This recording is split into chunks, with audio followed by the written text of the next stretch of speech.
All right, then, everybody in podcast land out there, welcome to another Tank Nation podcast. So, this is where we bring the outside in. And our brother Sean Oliver, ex-resident here on the Polunsky unit, was actually our pastor in our Protestant programs here for many years. How you doing now? What's going on? This is Sean Oliver. All right. Introduce yourself to the people. Hey, I'm Derek Leonard, CEO of Benji Clothing Company. Was a former inmate, incarcerated, but God restored me back home, and I'm back at it. Hey man, welcome. Time out. Y'all caught that. CEO, because watch this. Yeah. Entrepreneur, CEO, entrepreneur. It can be done. Yes, sir. Man, I'm glad to have you here, man. I left that world as a little bit of a kid, man. So I'm glad to be able to come out and just join us today. One of our objectives with the viewing that we're doing and recording to the men on Tank Radio, which started at the Polunsky unit and now it's having the opportunity to impact thousands of people. It's not just centrally located at the Polunsky unit anymore. We're able to send in videos to our brothers and sisters that we left behind. So I want to ask you, what was your childhood like growing up, and where did you grow up at? What did you do? Originally was born in Victoria, Texas. Oh, Victoria? Okay. Still in Houston, Okay. All right. We moved when I was 6 years old, so, of course, Houston is all I know. Grew up in, first it was, regular family, then, dad kind of left and got caught up in the streets, and single parent mom. Yeah, mom raises, and of course, faith-based grounding, and gave us the teaching and the knowledge, man, and, got older, kind of veered off. Okay, and so you said that you veered off. What did veering off look like, and how old were you when you began to veer off? I would say roughly about 14, veered off. I ran track, and I remember one time I lost a race going to the state. Well, really didn't lose. I got cheated out the race. And from that, the coaches came and, man, come back next year. You're supposed to go to California, Mm-hmm. And I veered off. And at that point, I started looking at the guys in the streets, the drug dealers, the fast money, the cars, and the jewelry clothes. And, brother now was trying to become man themselves. And mom was trying to raise, 4 kids, so it was kind of hard, and that kind of took my eyes off of staying focused. Okay, and so what type of grades did you make in school? I was pretty much, I won't say honor roll, but I was pretty standard, Yeah. I might get a little C here and there. Well, when I went to school, D was fed. D is the passing grade now. Yeah. So, D is the passing grade now, so kids don't really, if they as long as they get that D, they good, and the reason why I feel like that's important is the backdrop of family. Very important. Because during our lifetime, you said something that was very key. I lost my father when I was 11 years old, and you said that your father left. Yeah. And so that can be a very trauma point in your life, and it allows you to begin to open yourself up to other opportunities because you don't have the vocabulary to say, man, I miss my daddy. Yeah. And so the street people become the father figures to you. So at what age did you ever go to any juvenile detention centers? No, I never did go to juvenile. I was on juvenile probation. Okay. Did that for a year, and I never did go to juvenile. Okay. And the first time I got in trouble was to the big house. When he said that, I was on deferred adjudication. Okay. The reason I want to bring this out, a lot of times before we hit the penitentiary, something happens dealing with law enforcement. So for me, when I was on deferred adjudication, I looked at that as just a bump. I didn't look at that as a defining risk. Yeah. But I missed the lesson. What about you? Wow, that's very vital, Sean. Yeah. Likewise, I missed the lesson. I kind of got a little scared straight program, as they would say, but I didn't get the lesson. It was just a little tap, and I went back to doing what I was doing, hanging with the guys, and running the street life. I got you. The reason I want you to know that where you at? The minor cases, I'm being real. I know somebody gonna laugh at this, but the extra necessities, the stealing, Yeah. we get taps on the wrist while we're in there, and all I'm sharing with you from his history, my history, Yancey's history. Taps on the wrist before incarceration, not heeded to, eventually led to incarceration. Yeah. Taps on the wrist during incarceration, not heeded to, may put you on a route back or may keep you there longer than you need to be. Wow. And we have to realize that it's a mindset. Yeah. When you feel like that you can get away with something, or you can indulge in a certain type of activity and just get a slap on the wrist, then you will continue in that behavior. Yeah. You have some men and women right now that's in TDC that feel like they still got one more run in them. They down there, they go into the law library and they're studying. That's real talk. They're studying to say, well, I can't get caught with this amount. Exactly. But if I get caught with this amount, it's just a state jail felony. Yeah. See, it's the mindset. And so what we're here to do is try to alleviate the small thinking. The Bible says it this way. And I just don't want to be preachy, but I have to say, the Bible says that it's the little foxes that destroy the vineyard. So it's the little things in our life that if we don't get those things right, then the big things we'll never be able to accomplish. So the clothesline is a simple thing, but it's a lesson to be learned. From 6 p.m. to 6 a.m. You can put your clothesline up. But you got some people that want to wash clothes all day. So what happens is they make a transition. But what happens is they make a transition into society, and the parole officer says you need to be in by 7. Yeah. You want to buckle. And you want to leave. You want to push 5 minutes. You want to push the envelope. You want to push the envelope like you know that you're on the north side of Houston and you stay on the south side, and you need to be home at 7. You leaving at 6:45. Gonna make it. You can't push the envelope with life.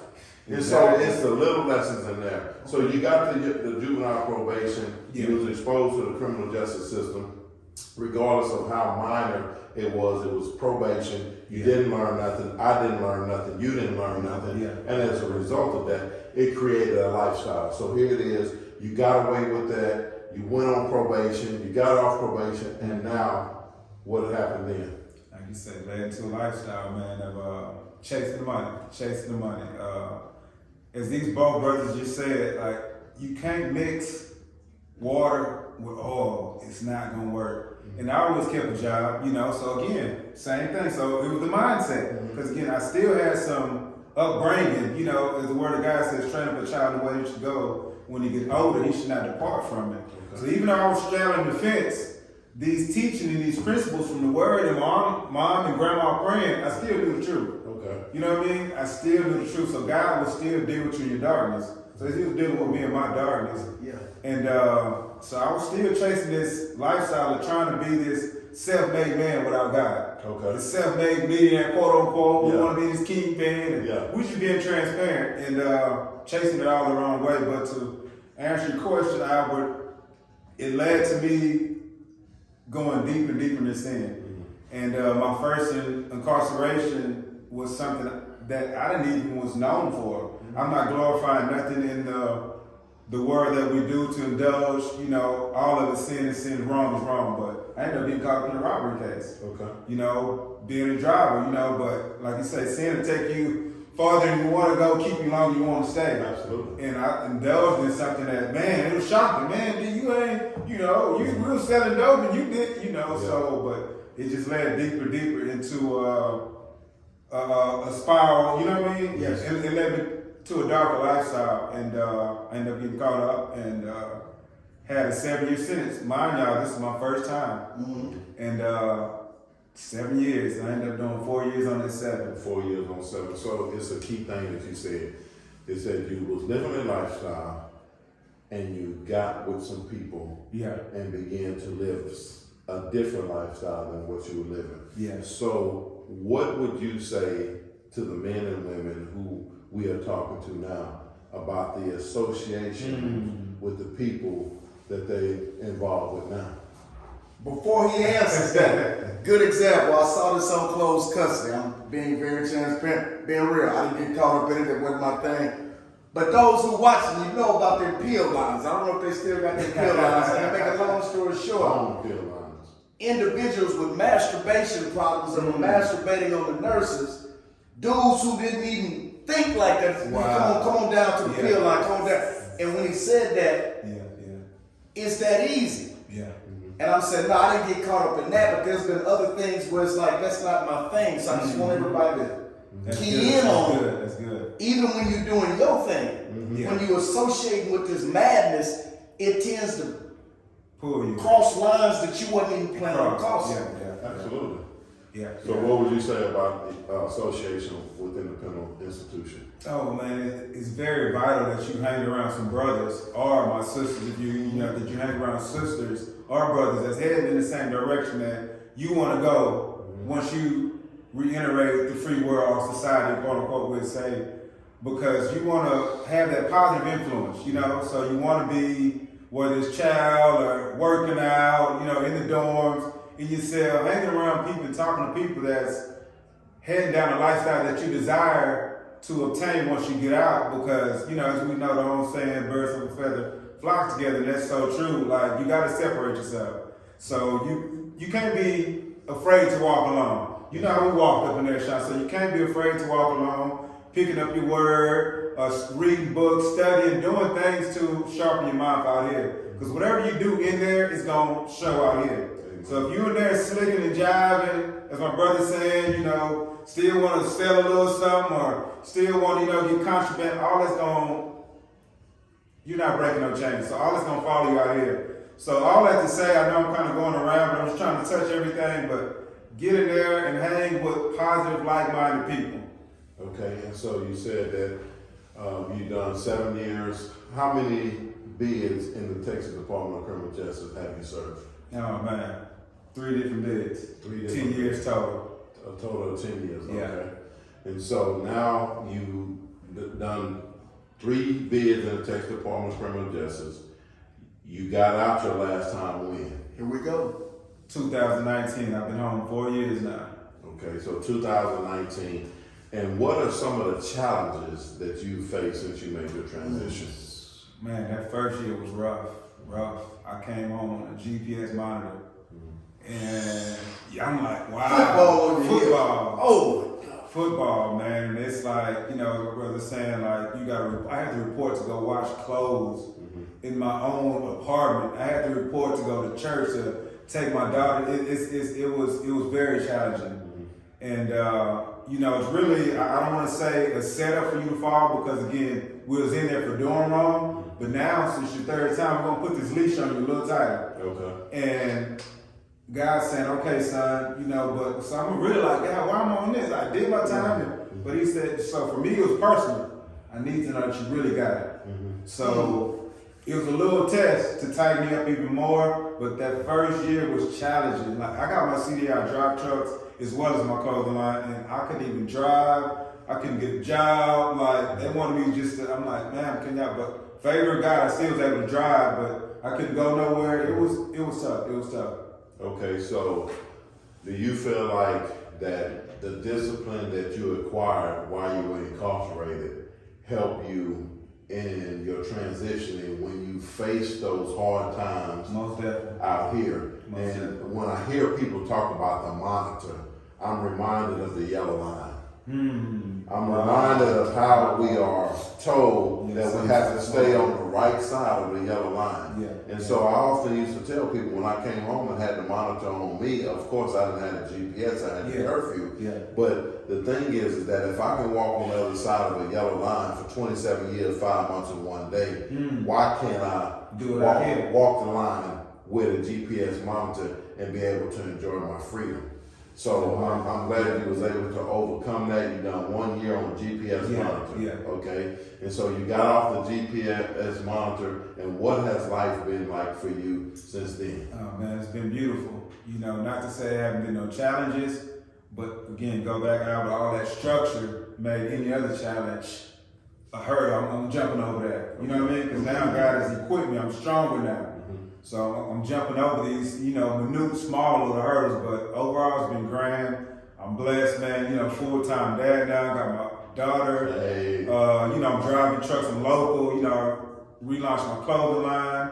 Got my own spot. They condos in my name. Hey, Want to do it? Man, he done it. Man, you know, I've been able to travel now. I'm on minimum custody. So I report every 3 months, sometimes 6 months. Yeah. Because I'm doing the right thing. Absolutely. You know, not saying I'm perfect, but I'm doing the right thing. And when you build that trust, and number one, that trust with God, as the word of God says, once you find favor, man has to find favor with you. So I just thank God, man. It's just been favor. It's been favor, and it becomes easy, as my brother Albert says, and my brother Sean, it becomes easy doing the right thing. And mom says, you know, she always says, son, when she do it, it just becomes a lifestyle. That's right. It becomes a lifestyle.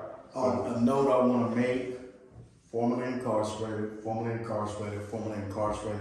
One of the things that I love about this platform is to let you know everybody around you in prison is not out to get you. That's right. Everybody around you in prison is not less than you. Meaning, I'm being very blunt with this. There's a lot of people doing time, men and women, who look around at others and judge them by their actions. Oh, you in the penitentiary, you ain't nothing. I ain't going to do shit. My family I ain't going to do this. But when we look in the mirror, and my charges might be more serious than anybody's.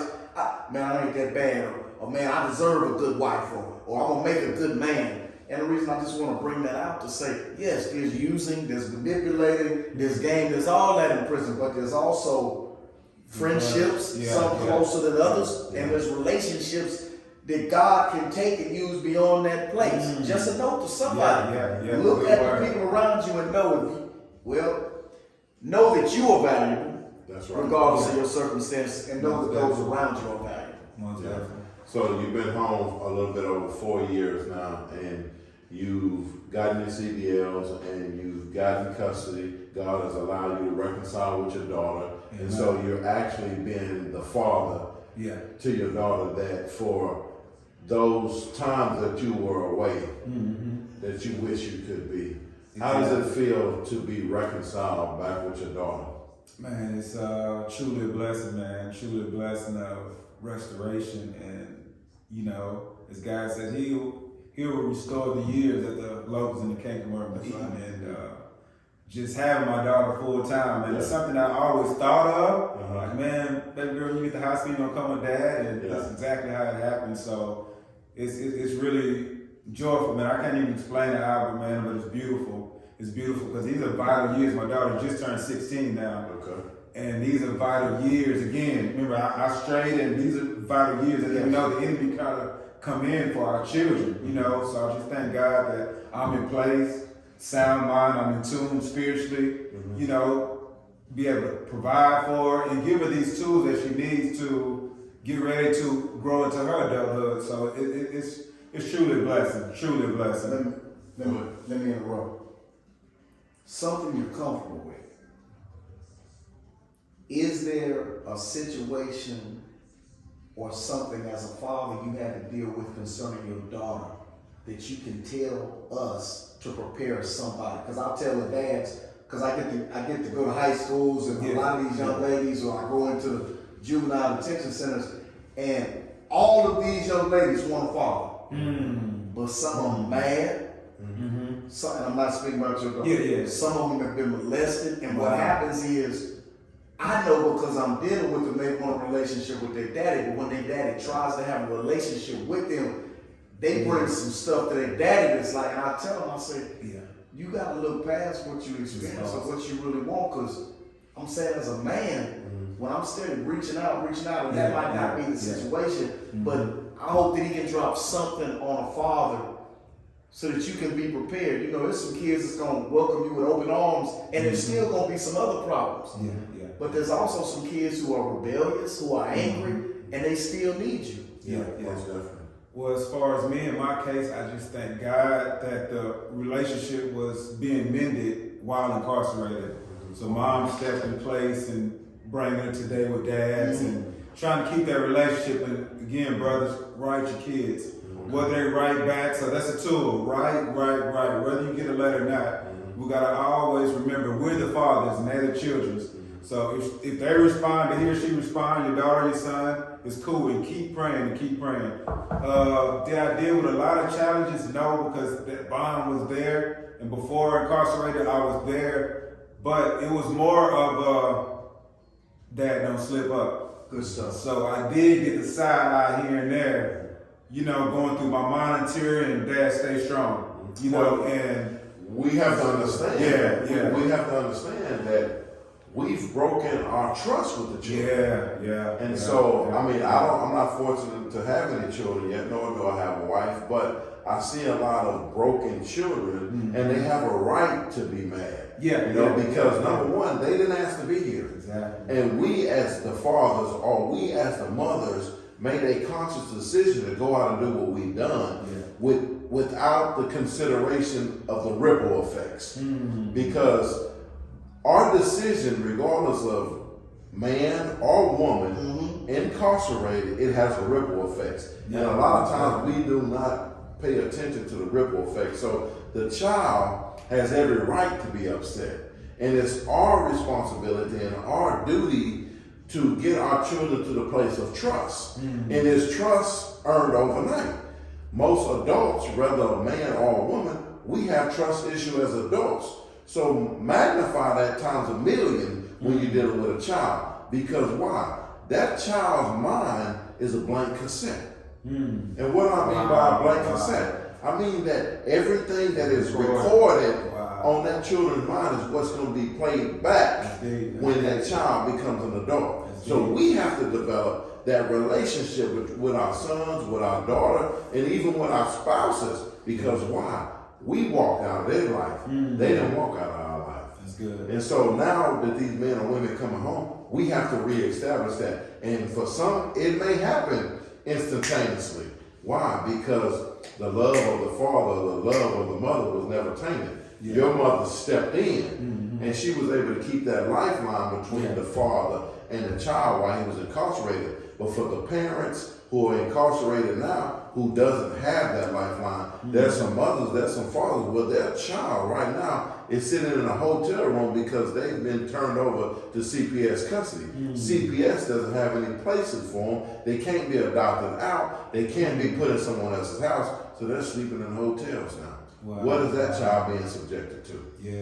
That's deep. So that trust has been violated. So we got to get out and try to do everything that we can to establish that trust all over again. And then once you build that trust, you build that relationship, and you will see the love reestablished. Because I don't care what we've done as children, our parents are still our prize. Side note, if you are watching this and you know inside of yourself you haven't gotten you together, I'm gonna walk real light here with the parents.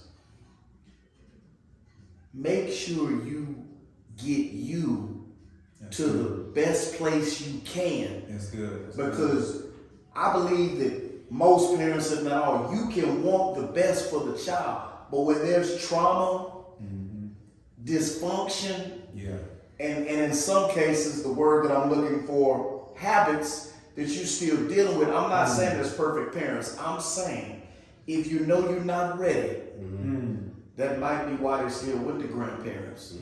Even to the extent that Yancey is talking about. And that's good. Better for you to get ready.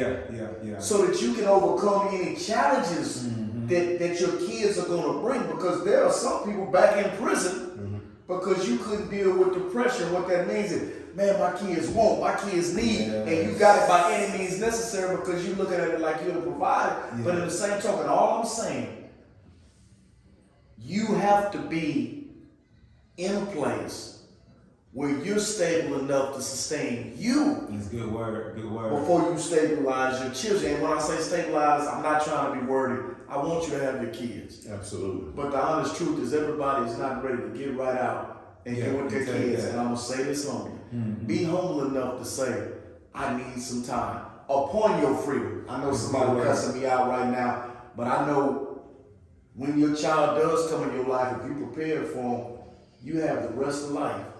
But to come back in their life and add more baggage. I'm just trying to help you. That's a good word. Now I piggyback with your brother Sean. And like I said, get ready in there. So whether it's classes, parenting classes we took, Voyager, all these things to help your thinking and your mental, your number one, your spiritual intact. Get ready. But as he said, coming home is going to be some pressure on you first and foremost. So you don't want to bring that baggage to your children if you're not ready. And to clarify that, I didn't get my daughter to 2 years after I was home. Okay. So that was a blessing, you know. Aunt Catherine let me, you know, number one, God let me get a position as a full father and say, okay, son, now you're ready. Got this stable job and this, you know what I mean? You had time. Well, yeah, I had time. So that was, I'm just piggybacking, Sean, that was a good word. Make sure you're ready because the kids don't need to go to no more drama. No more drama. And things are, of course, expensive out here. You know, so Yes. as my brother said, don't think you can go and try to hit a lick and no. So again, it's okay to say no as well, but make sure you're ready. Make sure you're ready because the cost of living is going up. It's expensive out here, and that's not to scare you, but just to prepare you to be ready to take on that full responsibility. Because again, my brother said, they didn't ask to be here.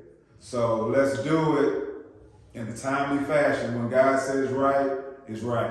And then you talk about how expensive it is to live out here and how expensive to have a child. Yeah. But guess what? I get letters every week. A bag of coffee is now $4.25 or $4.50. So the complaints that they are having now, they're getting a taste of what is really going on out here. What's milk now?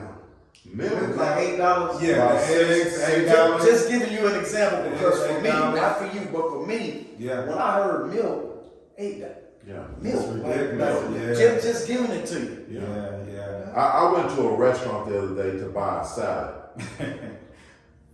A Caesar salad. Okay. I went to buy a salad, and guess what they said? It doesn't come with eggs. There's no eggs in the whole restaurant because of the price of eggs. And so rather than put an egg and inflate the price of the salad, they rather take the egg off and not pass the cost over to the customer. And let me It's give you some real, more. dog. It's real. I know we on some serious stuff, but let me say this.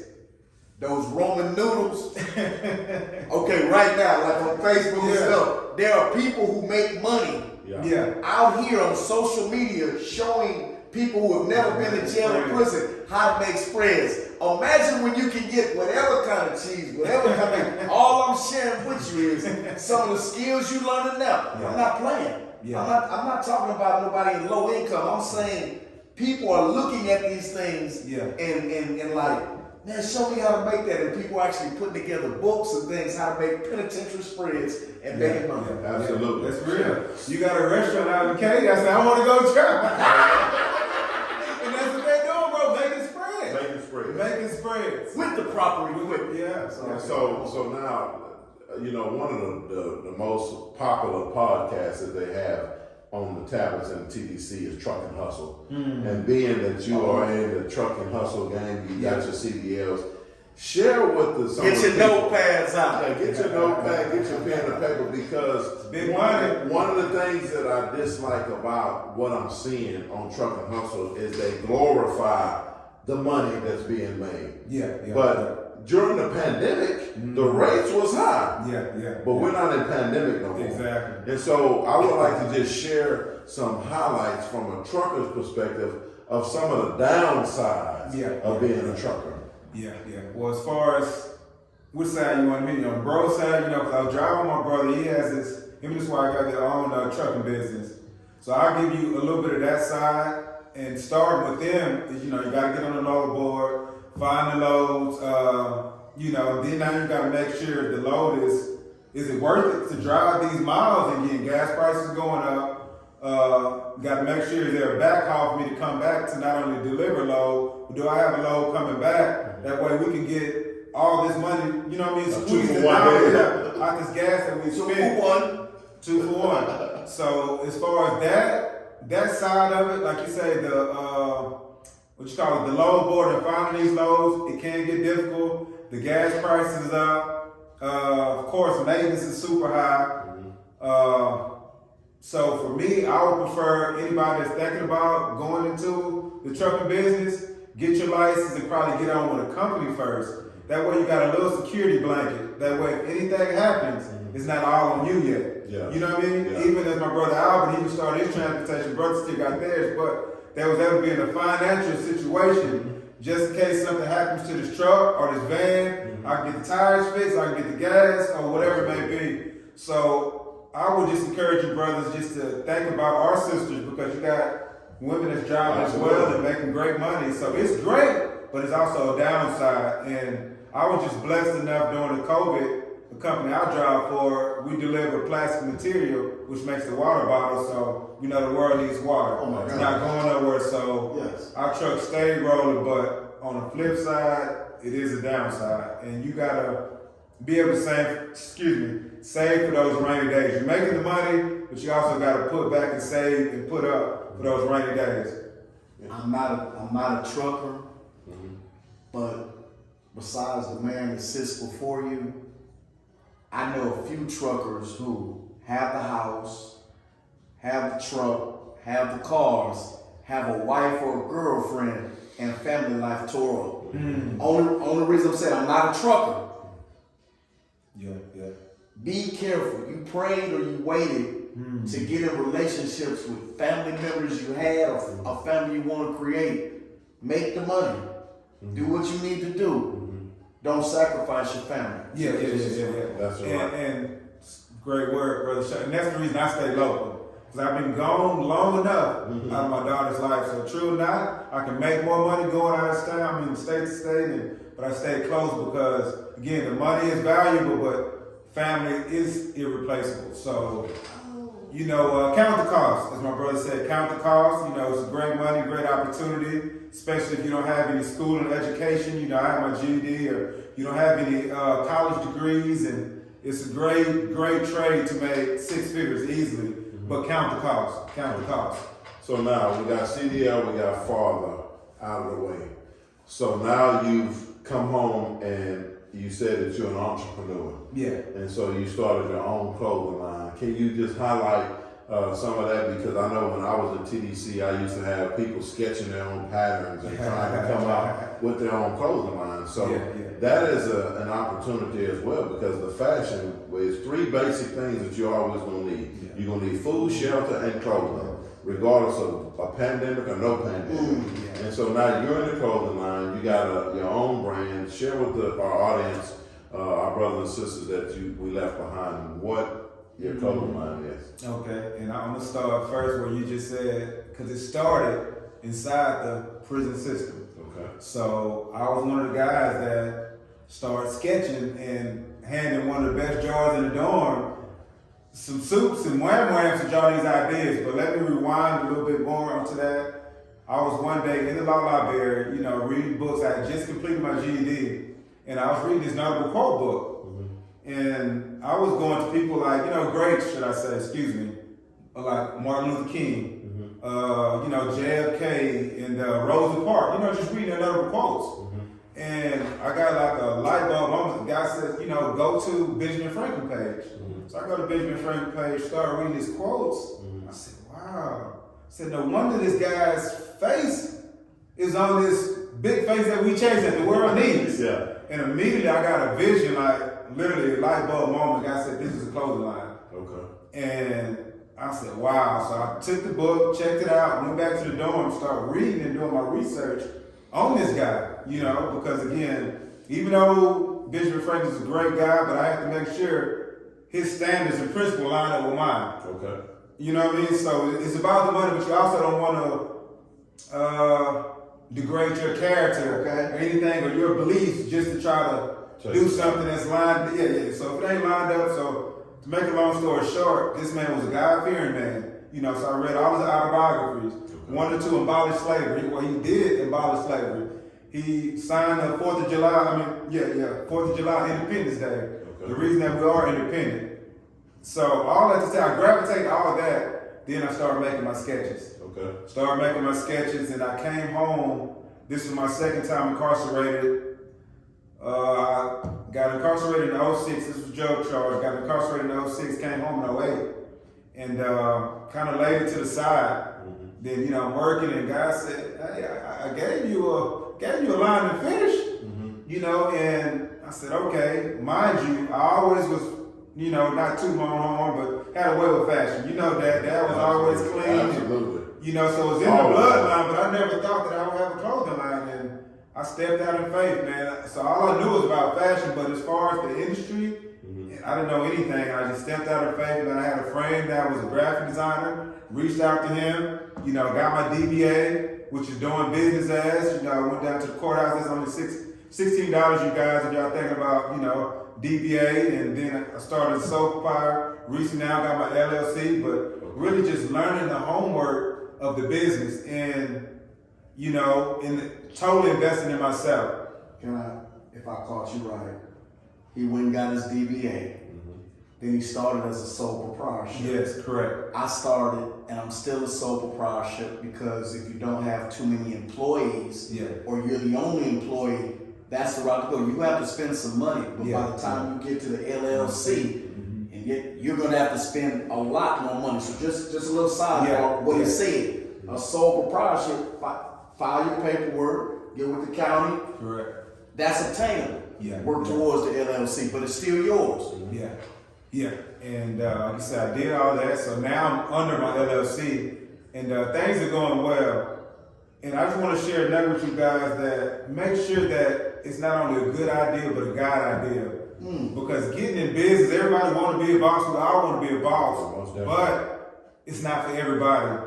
So you want to make sure that vision and that dream is strong enough to fight the storm, because the storm gonna come. So if you get in strictly about the dollar, because the dollar is not gonna come. So your passion or your vision, the gift or whatever God has given you, gotta be strong enough to say it's gonna come on the back end. And right now, Lord, I'm gonna keep going, I'm gonna keep trusting, knowing that what you gave me is gonna provide and bear fruit in due season. But sometimes we'll get impatient and thinking as soon as we launch, boom. And don't get me wrong, there's been some men and women, boom. But for majority, you're gonna have to take that long route, step by step, faith by faith. So I encourage you brothers and you sisters to, you know, think about it, count the cost, but it's in you. Make sure it's a God idea and it's gonna bear fruit in due season. So I found something very profound, and this is probably going to be kind of like off the cuff. I'm reading the quote that you have on the shirt right now. So this is one of his shirts right now. Hold up, we're going to zoom that. We're going to get that zoomed. Okay. So it says, many people die at 25 and aren't buried until they're 75. What does that mean to you? Man, that's so deep, man. That one hit home. Because I've seen this in so many cases. And again, it's not dying physically, because we see they're not buried until 75, but mentally, they died at 25. Excuse me. And that, to me, that means you lost hope. You lost your faith. You lost your vision. You lost your drive. You lost your ambition. So you're still out here in society or incarcerated, and you thinking this is it. And you're only 25. You know, or 35, or 40, you know, there's no age number on that of losing the vision and losing the drive of life. But the thing is, as long as God keep waking us up and allowing us to breathe this air, that means we got another chance. So no matter how dark your life may look right now, no matter how ugly it may look, that I might not come home and, hey, I had a 3-year set off this third time. And, you know, so things can look ugly, but don't lose the hope. So for me, this stands for keep pushing, keep living. You know, hashtag never stop dreaming, because we just seen a lot of people be out here in society on drugs, God forbid, on the corner panhandling, and sometimes I look and like they had some greatness going on, but somewhere they lost it. Somewhere they lost the drive. Somewhere they lost the vision. And this shirt here just represents to keep dreaming. Don't be that person that lose your vision at 25 or lose it at 18 and 17. You know, but whatever that dark moment is, go through it, ask God for strength, rise back up, because the word of God says, a just man falls 7 times, but he rises back up. So just keep rising. And I mean, just to bring it to a common. Yeah. Michael Jordan.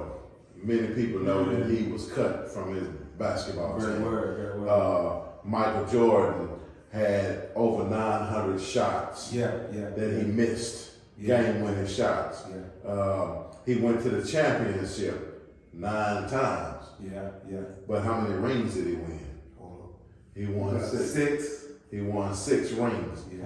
So he went 9 times. Hold on. Yes, sir. I'm No, Mike went 6. Yeah. I won 6. Okay.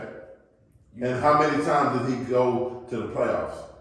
I don't know about the playoffs, but you said championships. Okay, Mike you went to 6. Okay. He won 6. Okay, but how many times did he go to the playoffs? I don't know, but he lost some. Okay. Mike lost some playoffs. But I believe The the point- Chicago, when Mike went to the championship, He won. 6 for 6. Okay, Yeah, he won. I He get won. his point. You get his Okay. point. But I So didn't the want Mike's name to be drugged on this podcast. Come on. So the point is that he missed a lot of shots, but he's still known to be great. Yes. A lot of us, we make mistakes, but we're Exactly. still great people. Yeah. Regardless of, our Yes, flaws, the different things that we went through in life, Yeah. we don't take an L. Yeah. And I often That's tell good word. people all the time, Lesson. you don't lose in life. Yeah. You either learn or you win. Yeah. And so in the circumstance of the situation that we found ourselves in, Yeah. we had a conscious decision that we had to make. Either I can succumb to the system and continue to be who I was that got me here, Yeah. or I can make a conscious decision to allow this to be a comma and not a period in my life. And Good so word. as a result Good of word. that, we emerged about a dark place. We talked about this earlier, a dark place, and we are on this side now. So as we close, I want to ask one question. How old are you now? How old are you now? 41. So Mr. Darren Miller is 41 years old. Yeah, he did like that. Yeah. So I was like, the question that I want to ask, he's 41 years old. What would you say to the 17-year-old, the 18-year-old, or the person who's going into prison for the first time today? What would you tell that person? Wow. I would say, man, that's deep. Again, listen, be a sponge. I was once 17 and 18 and thought I knew it all, and be a sponge. Listen to whether you got mom and dad there, but God, he always sends a shepherd. So whoever that shepherd is in your life, mentors, like really listen and key in and gravitate to those principles and tools that they're trying to give you, because it's going to save you a lot of time. So, not saying I got regrets or anything, because God has restored. But at 17 or 18, I could have grabbed it a little sooner. Man, it would have been even awesomer. So I'm going to just tell you, brothers and sisters, listen. And if this is your first time, try to please make it your last time. Because if not, if you fail, you have to repeat. If you fail, you have to repeat. So try to make it your last time and get all that you can get, because this too shall pass. Well, and that's all I have to say. I appreciate you coming out this show. I appreciate you guys, man. All right. Thank you. Yes, sir. Appreciate it. Yes, sir. All right. So until next time, we love y'all. Tank Nation Conversations, promoting change through change. I'm Brian Collier, Executive Director of Texas Department of Criminal Justice. Blakinger. Dennis Martinez. I'm a world and U.S. skateboard champion. Hello, my name is Kevin Kempf, and I'm the Executive Director of the Correctional Leaders Association, and it's an honor. Gary Moore. Yeah, my name is Hedemias Cooper. Hello, I'm Michael Dutra. And this is Sharon Dutra. I'm David Gorin. I'm a radio producer for the BBC. I'm Maria Malgaronis. My purpose is to look out at each and every man in this room and see that there's hope for everybody in here. When I came to death row, all I knew was that I came here to die, but little did I know, I came here to live.